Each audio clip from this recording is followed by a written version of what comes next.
Bonjour et bienvenue sur la chaîne Le 3D Graph.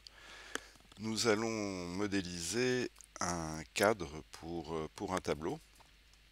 Donc j'ai choisi un tableau de Van Gogh que j'ai trouvé sur internet pour lequel j'avais les dimensions. Donc on va partir d'un nouveau fichier. On commence par importer l'image du tableau. Donc fichier importé. Ici on choisit tous les types d'images prises en charge. On va cliquer sur utiliser l'image comme image, choisir le tableau, l'importer et cliquer à l'origine, se déplacer sur l'axe rouge. Et il faut ici qu'on renseigne cette petite case. Donc on va se déplacer sur l'axe rouge pour lui donner la direction et ici rentrer 36,5 entrée et on aura la bonne taille du tableau. On peut supprimer maintenant la figurine qui nous indiquait que le tableau était à la bonne taille. Dans la fenêtre composant, ici, composant, en cliquant sur la petite maison, on voit que on avait dans notre modèle marque. Et on peut cliquer sur la petite case en haut à droite pour purger les éléments inutilisés. Ainsi, on n'aura plus de composants dans la fenêtre composants. Pareil dans les couleurs. Ici apparaissent les couleurs de marque, du composant marque. Maintenant qu'on a supprimé le composant de la fenêtre composant, on peut aussi purger les éléments inutilisés, les couleurs inutilisées. Donc en matière dans le modèle, pour l'instant nous n'avons rien. Effectivement, quand on importe une image, c'est un objet qui ressemble, enfin c'est un objet image d'ailleurs. Quand on le sélectionne dans Info sur l'entité, on voit qu'on a sélectionné une image. Alors c'est un peu comme un groupe, c'est pas de la géométrie et surtout donc on n'a pas encore la matière. Donc cette image on va l'éclater pour récupérer sa géométrie et là on voit que la matière est apparue. Si on sélectionne ici que la face, on peut voir que cette image de tableau a été posée sur les deux côtés de la face, c'est-à-dire côté surface et côté sous-face. Si on affiche en style monochrome notre modèle, on peut voir que la surface est en haut et la sous-face est en dessous. Donc on va supprimer la couleur de la sous-face en sélectionnant ici, donc en sélectionnant la face, info sur l'entité face, et en cliquant sur la qualité de la sous-face, la texture de la sous-face, la matière de la sous-face, et on va choisir sans matière. Ainsi, le tableau aura disparu de dessous et il ne restera plus qu'au-dessus, appliqué une fois au-dessus. On va prendre l'outil pousser-tirer, sélectionner la face, un clic, se déplacer dans le sens vertical et dans la fenêtre, on va taper 1,2 qui va s'inscrire automatiquement dans la fenêtre qui est en bas à droite, la boîte de distance, puis entrée. Et donc on aura un tableau d'une épaisseur de 12 mm. Ici on voit qu'on a appliqué la matière est venue s'appliquer à toutes les faces du parallélépipède. Il faudrait supprimer le tableau sur 5 de ces 6 faces, ne le conserver qu'ici. Donc pour les autres faces, on va les peindre en blanc, qui est un peu la couleur de la toile. Donc on va tout sélectionner par triple clic, désélectionner avec la touche majuscule enfoncée, on va désélectionner la surface. Et puis dans la fenêtre matière, on va aller chercher la palette de couleurs. Et là tout en bas, on va trouver le blanc. Et on va l'appliquer à une face latérale ou à la sous-face du volume, de manière à peindre en blanc donc toutes les faces, colorier en blanc toutes les faces, sauf la surface du tableau. Là, on va triple-cliquer sur la surface, ce qui va donc sélectionner l'ensemble du parallélépipède. Clic bouton droit, créer un groupe. Bon, à ce stade, on a bien bossé, ça vaudrait le coup d'enregistrer. Il ne faut pas oublier d'enregistrer.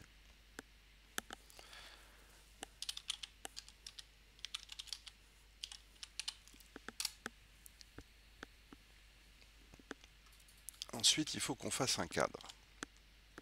Donc pour faire l'idée de faire un cadre, c'est de dessiner un profil de cadre et ensuite d'utiliser la surface du tableau ou le contour du tableau pour faire un chemin. Et on va utiliser l'outil Suivez-moi qui est ici. Donc d'abord on va se dessiner une surface. Donc j'ai cliqué à l'origine, là en bas dans le coin du tableau, la flèche de gauche pour forcer le rectangle à se dessiner sur l'axe vert, et là je me fais un rectangle approximatif, mais qui va juste me servir de base pour dessiner maintenant mon profil. Donc ici je vais revenir un petit peu vers l'intérieur, car ici on voit qu'il y a une zone un peu sans peinture qu'on va recouvrir avec le cadre. On va remonter comme ça. Alors là, j'ai un peu une petite idée derrière la tête de ce que je veux faire.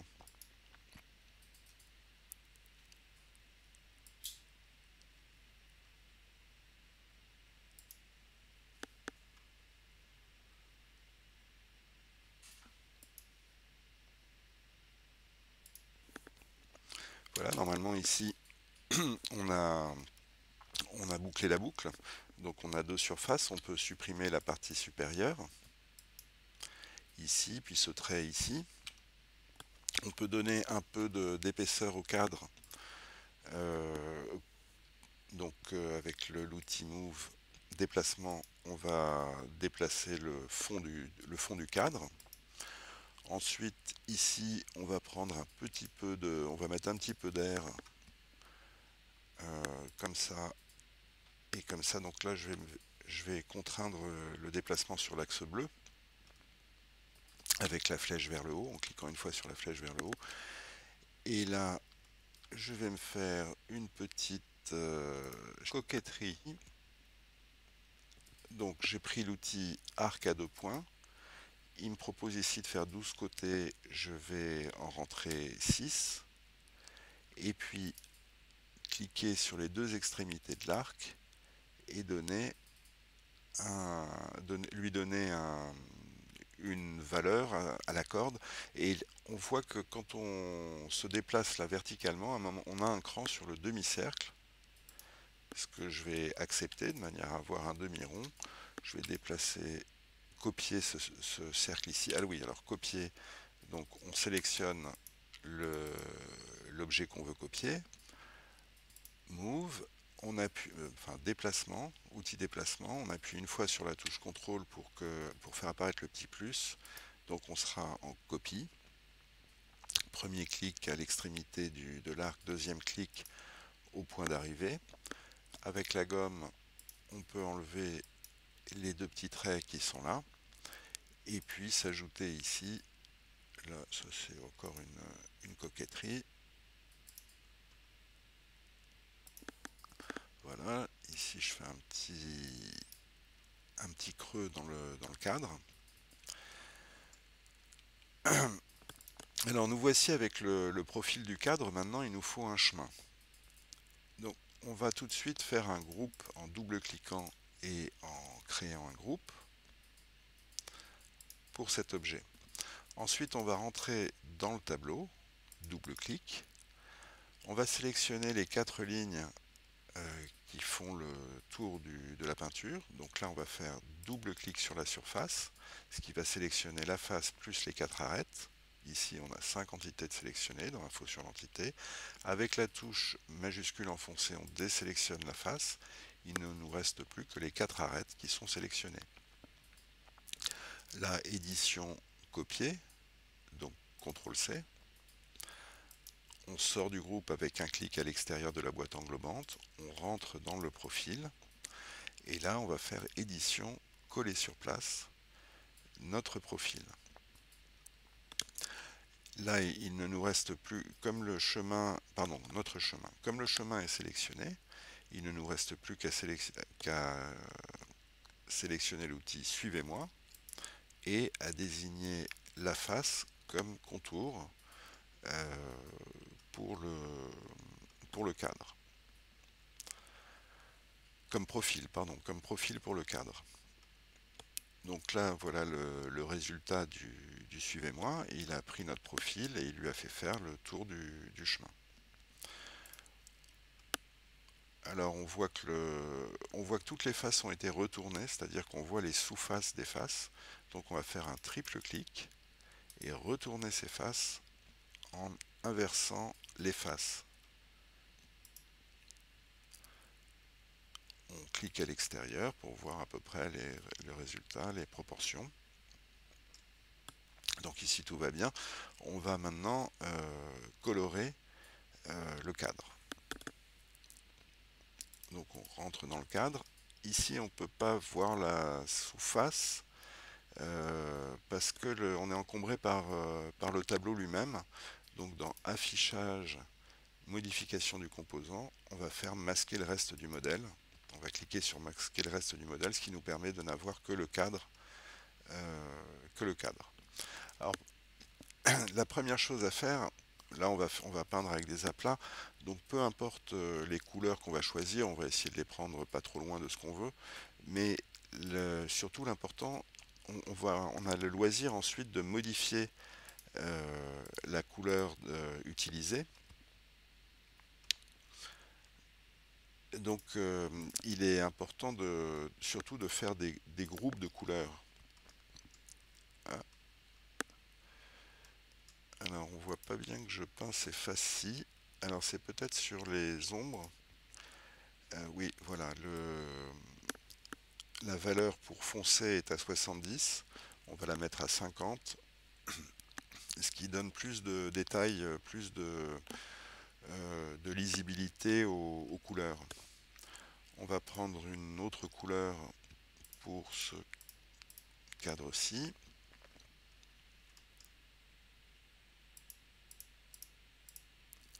Couleur qu'on va mettre identique ici et là. Et là. Bon, on peut aussi se faire ces dernières faces. Comme ça, on aura tout peint. Et il reste maintenant les deux petits arrondis. Ah, il n'a pas pris ma peinture. Alors maintenant, étant donné que je n'ai plus que... Je vais faire CTRL Z deux fois. Étant donné que j'ai plus que du blanc à peindre, enfin du sans couleur à peindre avec cette nouvelle couleur, là, un peu jaune, on va appuyer sur la touche majuscule. Et en appuyant sur la touche majuscule, il apparaît trois petits carrés qui indiquent qu'il va peindre toutes les faces de la même couleur avec cette nouvelle couleur. Ah, alors on voit que j'avais oublié de peindre en rouge, donc pour deux faces.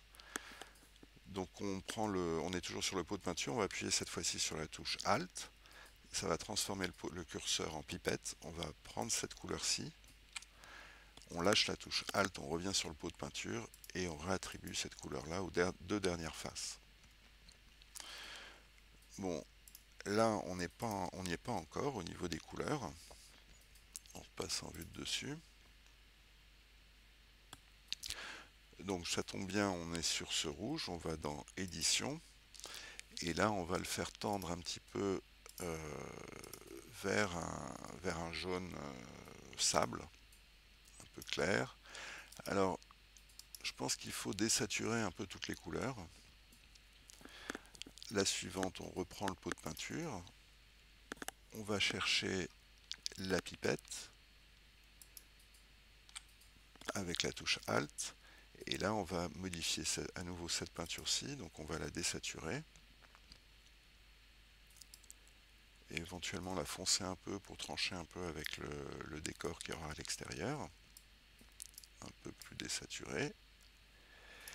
Et puis le jaune, donc là on va aller chercher avec la pipette la couleur. À nouveau on désature. On va quand même lui donner, enfin alors un peu moins désaturé. Là c'est un peu comme si c'était du doré. On va peut-être foncer un peu et moins désaturé. Bon, en fait j'aurais voulu ici avoir une autre couleur au centre. Donc je vais rentrer dans le groupe, choisir une autre couleur au hasard, une que je n'ai pas utilisée, et l'appliquer à ces faces-ci.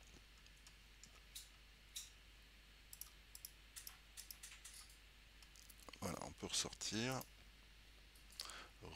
sortir donc en cliquant à l'extérieur, repasser en vue de dessus et modifier cette couleur. Donc désaturer, peut-être un peu plus rouge celle-ci.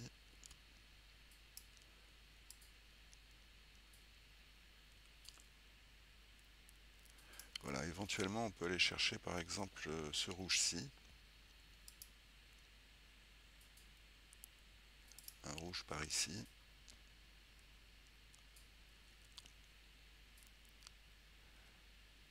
Voilà, on est pas mal.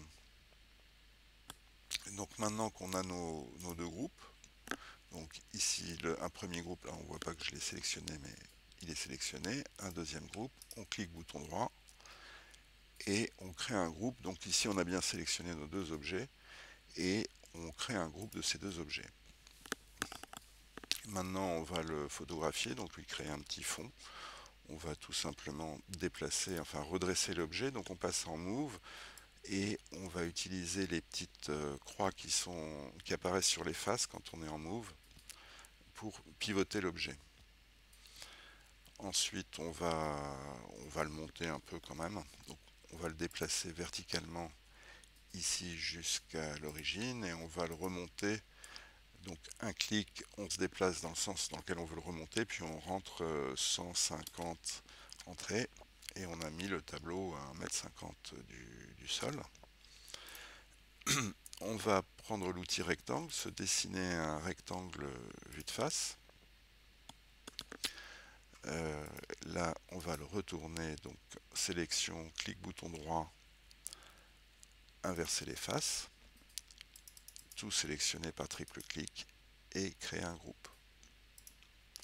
On va prendre le tableau, donc on le sélectionne, outil déplacement, et on vient le faire placer. Donc on se contraint le déplacement sur l'axe vert. Une fois qu'on a trouvé l'axe vert, on appuie sur la touche majuscule et on vient s'appuyer sur cette face. On va utiliser les ombres. Alors moi j'aime bien quand on fait une image verticale, enfin quand on photographie un élément vertical, en général je me mets avec un soleil plutôt d'automne, un éclairage d'automne, et ici on va se décaler du mur encore d'un petit centimètre pour créer un petit peu d'épaisseur à tout ça. Ensuite, pardon, on va appliquer une matière au fond. On va aller la sélectionner dans les motifs type tapis tissu. Là j'en avais repéré une qui était pas trop mal. Non, c'est certainement pas celle-ci, ni celle-là, ni celle-ci. Ah oui, c'était peut-être celle-ci. Voilà. Mais on va éditer la matière pour jouer sur sa couleur. Où on va aller plutôt dans les bleus, bleu-violet, pour contraster un petit peu avec les couleurs du tableau. Voilà, donc la mise en scène est terminée. On peut passer en perspective.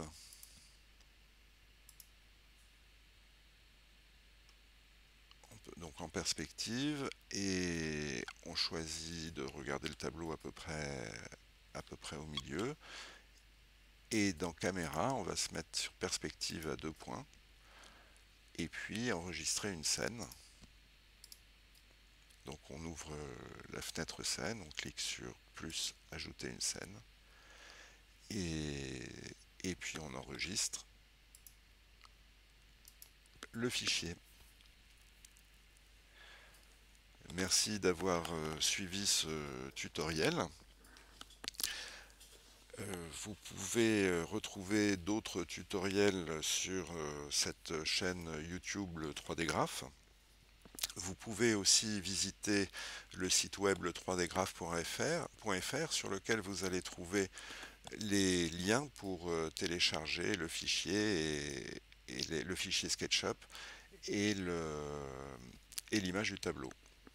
Ce tutoriel est terminé, merci de l'avoir suivi. Retrouvez d'autres tutoriels sur la chaîne YouTube le 3D Graph. Vous pouvez aussi visiter notre site web où vous trouverez plus de ressources sur SketchUp. Voilà, à bientôt et au revoir.